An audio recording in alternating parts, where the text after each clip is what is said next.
저는 이번 한 주간 야곱이란 아버지가 요셉이란 아들을 향해 빌었던 축복을 묵상하며 시간을 보냈습니다. 야곱은 아들이 12이었어요. 그래서 12아들에게 축복한 메시지가 창세기 49장에 나와 있는데, 요셉에게 한 축복은 22절부터 26절까지입니다.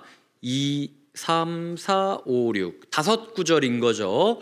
근데 49장 중에서 12아들을 축복하는데 다섯 구절이 나온 유일한 사람이 있는데, 그 두 사람이 있는데 유다와 요셉입니다. 유다의 후손에서 예수님이 나올 정도니까 유다랑 같은 분량으로 축복을 받았다라는 거는요, 정말 엄청나게 많은 풍성한 축복을 받았다라는 거죠. 이 다섯 구절을 제가 묵상하며 하나님께 이런 기도를 드렸습니다. 하나님이 한 구절 주셔도 제가 부족하지는 않겠지만, 이왕이면은 그냥 짧게 얘기하시는 것보다 많이 얘기해 주시는 게 더 좋지 않겠습니까? 이왕이면 간단하게 얘기해 주시는 것보다 구구절절 축복해 주시는 게 더 좋지 않겠습니까? 한 주간 저의 삶 가운데 하나님이 요셉과도 같은 축복을 그냥 필요하면 물 한 방울 딱 떨어지고 간신히 목 축이고 살아가는 인생 말고, 이게 계속해서 쏟아져 내리는 폭포수처럼 제 삶에 풍성한 축복이 임했으면 좋겠다라는 그런 기도를 드리며 제가 한 주를 보내게 되었다라는 것이죠.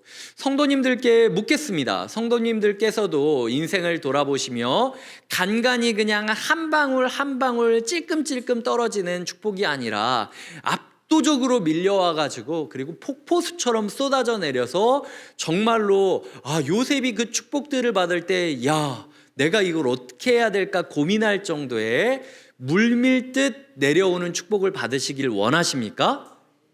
원하십니까? 네, 원하시죠. 네. 이런 마음으로 제가 이제 이번 주부터 축복에 대해서 좀 다루려고 하는데, 오늘은 22절 한 구절을 중심으로 해가지고 요셉의 축복에 대한 포문을 좀 열어보려고 생각을 하고 있습니다. 22절은요, 새 어구로 이어진 그 시적 표현이 들어가 있는 부분입니다. 그래서 제가 화면으로 보여드리겠습니다. 요셉은 열매 맺는 가지라, 곧 샘 곁에 열매 맺는 가지라, 그 가지가 담을 넘었도다. 이게 히브리어로 보면 둘둘 셋 이런 식으로 단어 배치들이 되면서, 우리가 한자시를 배울 때 이렇게 몇 절 이렇게 나오면서 운율을 맞춘다라는 게 있잖아요.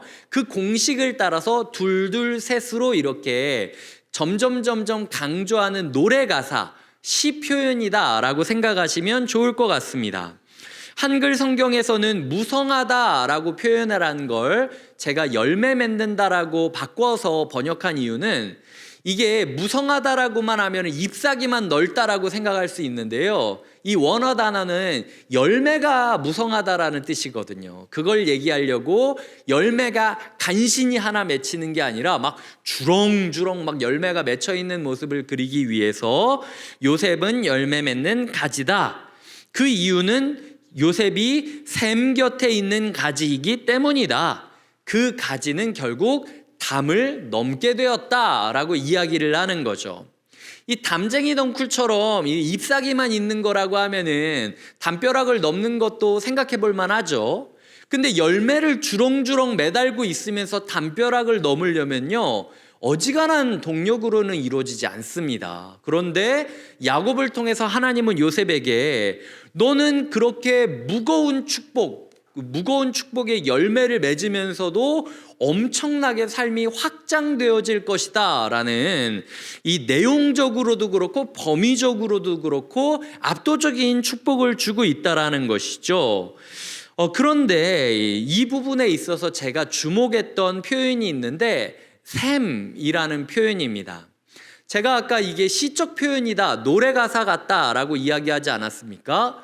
이 샘이라는 단어가 원래 아인이라는 단어입니다. 이 아인이라는 히브리어 단어는 문자적으로 봤을 때는 눈을 표현할 때 아인이라고 부릅니다. 그리고 이 눈을 유추적으로 눈이라고 성경에 쓰인 거 보니까 대략적으로 봤을 때 이게 샘물을 얘기하는 거구나라고 이야기하는 표현으로 샘물로 표현되곤 한다라는 거죠. 그러니까 우리로 제가 지금 한글로 이 표현을 쓴다면 요셉은 열매 맺는 가지이다. 왜? 요셉 눈 곁에 심겨진 가지이기 때문이다. 그 가지가 풍성히 열매를 맺고 담을 넘을 것이다 라고 이야기를 하고 있다라는 거죠. 그럼 여기서 묻겠습니다. 나뭇가지가 눈 옆에 있으면 나무가 물을 먹고 자라야 되잖아요. 무슨 물을 먹고 자라겠습니까? 눈물을 먹고 자란다라는 거예요. 그러니까 우리가 이 눈물샘이라고 부르지 않습니까? 이 야곱은요, 요셉이 여태까지 흘렸던 눈물 때문에 요셉이 열매를 맺었고 그 눈물 때문에 요셉의 인생이 확장될 것을 말하고 있다라는 것이죠. 이 눈물을 먹고 자라는 나무에 열매가 풍성하고 담을 넘으려면 얼마나 눈물을 흘려야 되는 걸까요? 제가 성경 안에서 한 번도 이런 생각을 하지 않았는데 도대체 요셉이 얼마나 울었길래 야곱이 요셉에게 눈물의 사람이라는 이야기를 했을까라는 고민이 들어서 성경 안에서 요셉이 울었던 장면을 찾아봤습니다. 제가 찾은 건 7구절입니다. 화면을 제가 보여드릴 테니까 순서대로 7구절을 한번 읽어주셨으면 좋겠어요. 먼저 42장 24절입니다. 시작. 요셉이 그들을 떠나가서 울고 다시 돌아와서 그들과 말하다가 그들 중에서 시므온을 끌어내어 그들의 눈 앞에서 결박하고. 이게 지난주에 이야기 드렸지만 요셉이 자기의 인생을 돌아봤을 때 남들은 내가 이집트의 총리가 됐다라고 잘 됐다고 부럽다라고 얘기하는데 나는 내 이름 하나조차도 마음대로 부르지 못하는 사람 아니냐라는 좀 그런 괴로움이 있었거든요.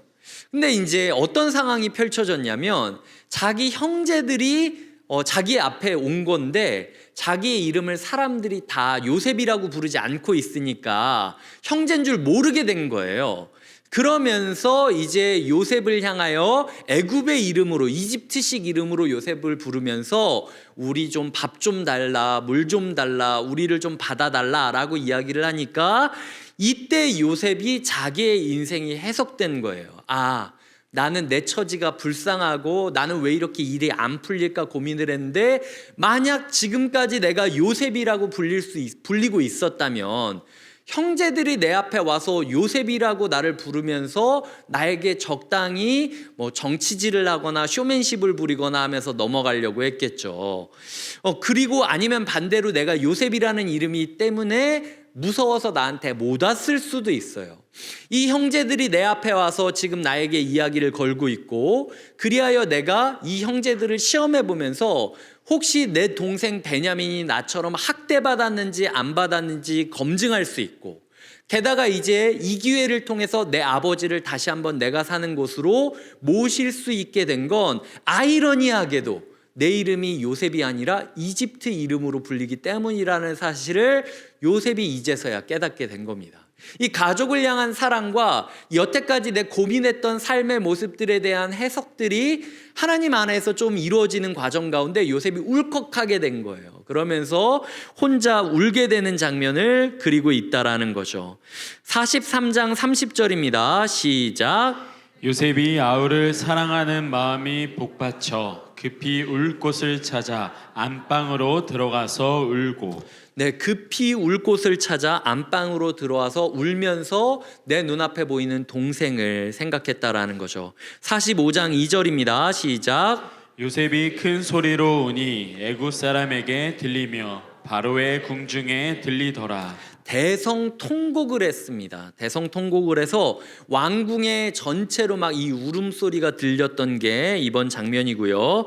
자, 그 다음입니다. 45장 14절입니다. 시작. 자기 아우 베냐민의 목을 안고 우니 베냐민도 요셉의 목을 안고 우니라. 이 사람이 막 울다 보면요 눈이 안 보이지 않습니까? 그러다 보니까 막 이렇게 사람을 찾아서 끌어안고 울 때들이 있어요. 지금 요셉이 너무 크게 울다가 자기 동생 베냐민의 목을 안고 엉엉 울고 있는 겁니다. 자, 그 다음에 45장 15절입니다. 시작.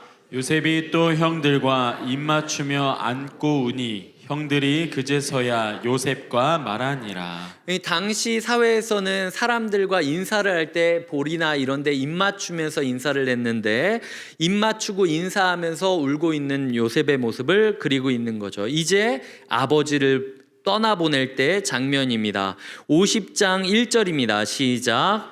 요셉이 그의 아버지 얼굴에 굽으려 울며 입 맞추고 축복을 맞추고 세상을 떠난 아버지 얼굴을 몸을 굽혀 보면서 끌어안고 울며 입 맞추는 마지막 인사를 하는 요셉의 장면이 그려지고 있다라는 거죠. 마지막으로 50장 17절입니다. 시작. 너희는 이같이 요셉에게 이르라. 내 형들이 내게 악을 행하였을지라도 이제 바라건대 그들의 허물과 죄를 용서하라 하셨나니 당신 아버지의 하나님의 종들인 우리 죄를 이제 용서하소서 하매 요셉이 그들이 그에게 하는 말을 들을 때에 울었더라.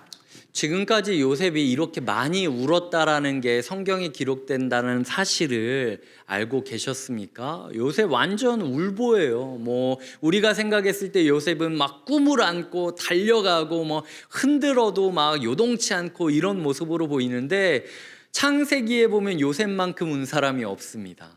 이게 세상을 창조한 이야기, 세상이 창조된 이야기의 마지막 마침표를 울보가 찍고 있다라는 게 묘하지 않습니까?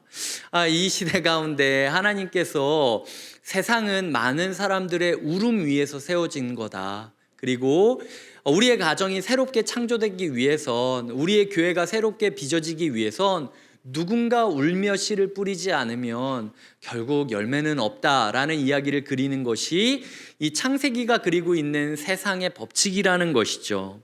이 눈물의 사람 울보 요셉을 보며 저는 세 가지 묵상을 하게 되었습니다.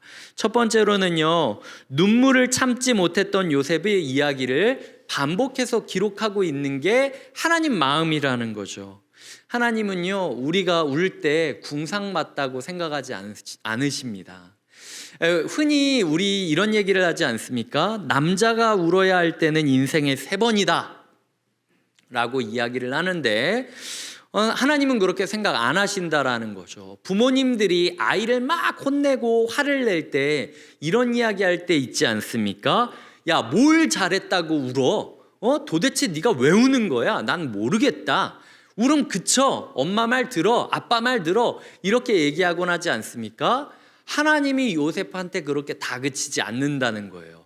야, 네가 뭘 잘했다고 그렇게 우냐? 너 그러니까 아빠 사랑받으면서 채색 옷 입고 있었을 때 겸손했어야지. 지 주제도 모르고 아주 그냥 형제들한테 꿈 얘기하고 아주 그냥 있는 사랑 없는 사랑 다 자랑하고 다니는 너 내가 이렇게 될 줄 알았다 이놈아. 하나님이 이렇게 얘기 안 하신다라는 거예요. 하나님께서는 그 요셉의 울음을 그대로 받으시고 사용하고 계시다라는 모습이라는 거죠.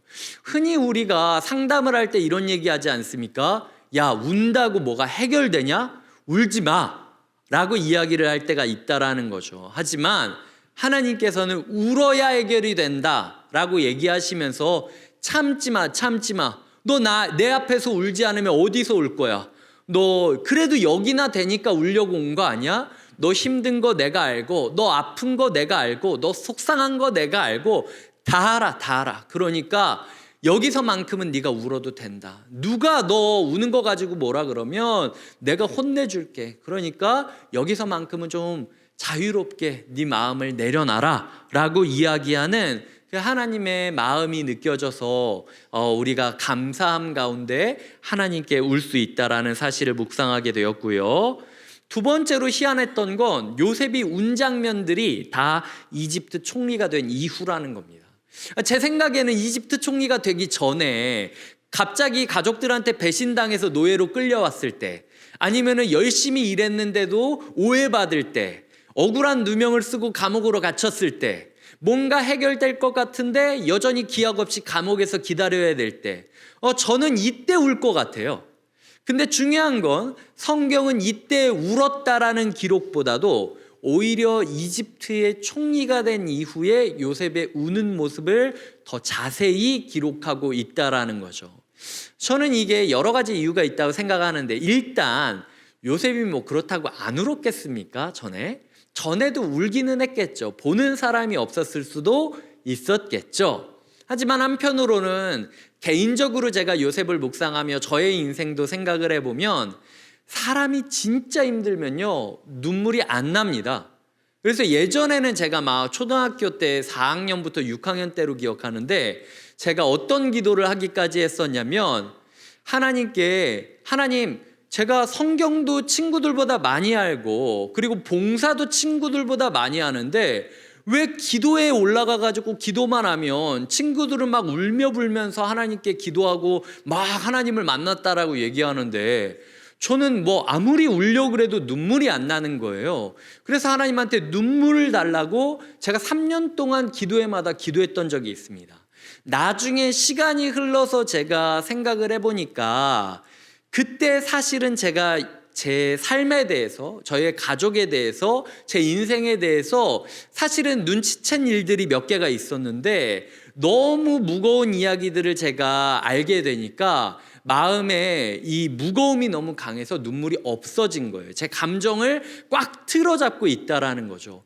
겉으로 보이는 눈물을 흘리는 때는 이집트 총리된 이후였다면, 속으로 눈물을 삼키면서 나도 모르게 한이 맺히던 때가 요셉에게는 이집트 총리가 되기 전이었다라는 거예요. 하지만 하나님께서는 요셉이 속으로 한을 맺어가면서 눈물을 삭히고 있었던 그 순간에 아무도 보지 못하는 그 눈물도 보셨다라는 거죠. 그 눈물을 들어서 풍성한 열매를 맺게 하시고, 그 눈물을 들어서 하나님 나라가 확장되게 하는, 어떤 담벼락이라도 넘어가게 할 수 있는 동력으로 삼게 해주셨다라는 거죠.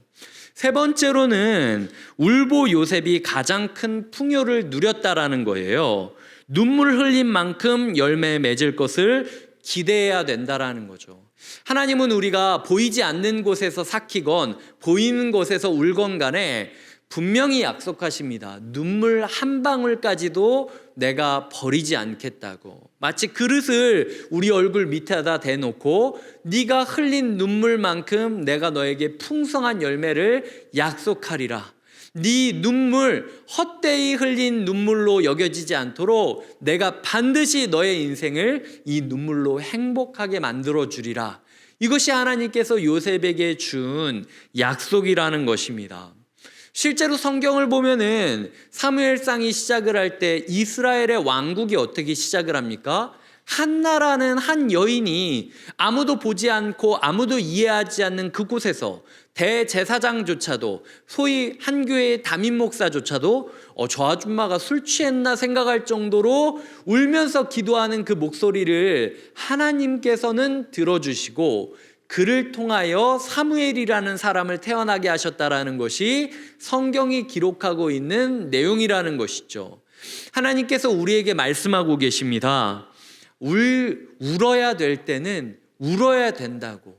때로는 너의 인생 가운데 울지 못하고 한이 쌓여가고 있을 때도 나는 네 마음 알아줄 수 있다. 그러니까 네가 지금 눈물 흘리는 거 막 내가 울어봤자 무슨 소용이 있나 이렇게 생각하지 마라. 네가 내 앞에서 운 만큼 100% 보증할 테니 내가 너의 인생을 그 울음으로 회복시켜 줄 것이다. 이게 하나님께서 요셉에게 준 22절의 축복이라는 것이죠. 말씀을 맺겠습니다. 임신하지 못했던 라헬이라는 여성을 통해서 이스라엘에 가장 인원이 많았던 지파들이 생겨난다라는 게 저에게는 굉장히 큰 놀라운 점이었습니다. 그런데 그 분기점이 어디냐? 요셉이었다라는 거예요. 오늘 본문은 그 요셉이 어떤 모습 때문이었냐? 요셉이 똑똑했기 때문도 아니고, 요셉이 뭐 힘이 셌기 때문도 아니고, 요셉이 봉사를 열심히 했기 때문도 아니라는 거예요. 요셉이 많이 울었기 때문에 하나님이 그 요셉이 운 걸 가만히 놔둘 수가 없어서 요셉한테 그 큰 축복을 부어주셨다라는 겁니다. 하나님이 우리 눈물을 아십니다. 하나님이 우리 눈물을 속상해하고 계세요. 이 마르다와 마리아라는 여성들이 자기의 오라버니 나사로가 죽었을 때 마리아와 마르다보다 더 크게 엉엉 울어주셨던 분이 예수님이었습니다. 모든 사람들이 무너지지 않을 거라고 했던 예루살렘을 보면서도 무너질 것을 아셨기 때문에 엉엉 울어주셨던 것이 예수님이었습니다. 십자가의 길을 걸어가는 자신을 보며 우는 여인들을 보고 나를 위하여 울 게 아니라 너희와 너희 자녀들을 위하여 울어달라고 부탁했던 것이 예수님이었습니다. 예수님은 항상 우는 사람들과 함께 계셨어요. 예수님께서 산 위에 올라가서 우리에게 말씀을 주셨을 때 이런 이야기를 하셨죠. 애통하는 자는 복이 있나니 그들이 위로를 받을 것이라. 이게 예수님이 우리에게 주시는 약속이라는 것이죠. 시편은 이렇게 이야기합니다. 그들이 눈물 골짜기로 지날 때에 그곳에 많은 샘이 있을 것이며 이른 비가 복을 채워 주나이다.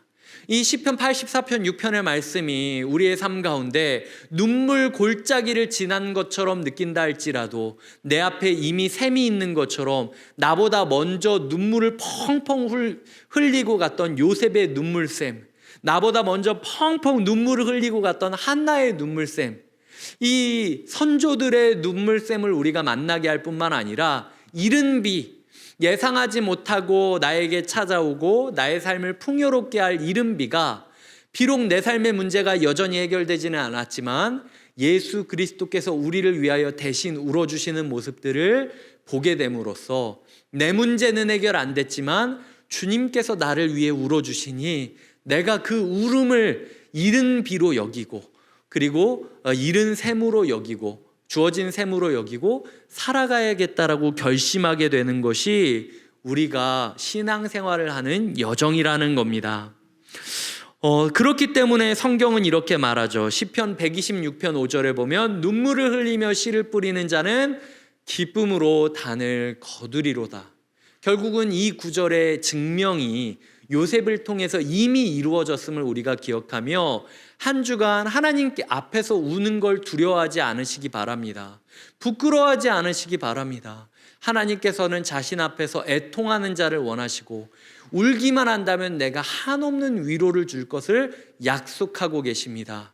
우리가 울 때 우리보다 더 크게 울어주시는 주님을 발견할 것이고 우리 이전에 울었던 믿음의 선조들이 회복된 것을 발견할 것이며 그리하여 그 모든 여정을 통하여 기쁨으로 단을 거두게 될 것입니다. 한 주간 하나님 앞에 마음을 솔직히 내려놓으며 우는 이에게 주님의 축복이 있기를 간절히 바랍니다.